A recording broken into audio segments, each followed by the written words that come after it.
রৌদ্র দেখ রাখলে রৌদ্র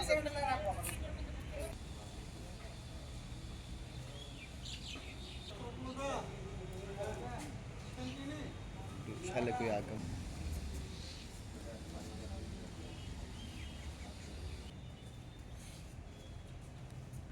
ভিডিও তো অনুবাদ করবে।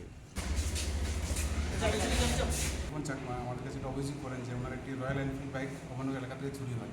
তো সেই তদন্ত করতে গিয়ে আমরা প্রথমে সিসিটিভি অ্যানালাইজ করে দুজনকে আইডেন্টিফাই করি এবং এর মধ্যে একজনকে তখন অ্যারেস্ট করি এবং তাকে অ্যারেস্ট করে তার জিজ্ঞাসাবাদের ভিত্তিতে আরও দুজনকে আমরা অ্যারেস্ট করি। তো তারা মূলত এখান থেকে বাইকটা চুরি করে নিয়ে মধুপুর এলাকা দিয়ে বাংলাদেশ পাঠিয়ে দেয়। তো প্রথমে তিনজন অ্যারেস্ট করা হয়, পরবর্তীতে আমরা আরও তিনজনকে অ্যারেস্ট করি। এর মধ্যে একজন নাম বিমল দাস, তারপর সজল দাস, দুটন বিশ্বাস এবং তমাল দেব বর্মা। এই বিমল দাস মূলত বাইকটা চুরি করে নিয়েছিল, বিমল এবং শঙ্কর। বাকি তিনজন তারা মধুপুর বড়া এরিয়াতে থাকে, তারা বাইকগুলো বাংলাদেশ পাইল করে। তো আমরা মোটামুটি 6 জনকে অ্যারেস্ট করতে সক্ষম হয়েছি এবং বাকিটা আমরা আরও এক দুজন নাম এসেছে সেটা তদন্ত করে দেখছি আজকে কতজন এবং তারা মূলত যে বাইকগুলি নিয়ে শহরে আসে চুরি করার উদ্দেশ্যে এবং রেকি করে এবং এরকম দুটো বাইক তাদের কাছ থেকে আমরা উদ্ধার করেছি।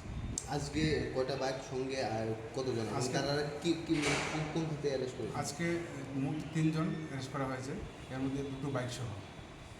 আর তাদেরকে কোথা থেকে করেছেন? তাদেরকে একজনকে আমরা শুনি রামনগর থেকে, আর বাকি দুজনকে অ্যারেস্ট করা হয়েছে মধুপুর থেকে। মানে তারা কি একটা বড় গ্যাং? তারা একটা গ্যাং, মেনলি শহর থেকে বাইকগুলি নিয়ে এবং তাদের মধুপুর এরিয়াতে থাকে বা বর্ডার এরিয়াতে, এবং তারা বাইকগুলি বাংলাদেশের সঙ্গে যোগাযোগ করে পাঠায়, তাদের অ্যাক্টিভিটিস।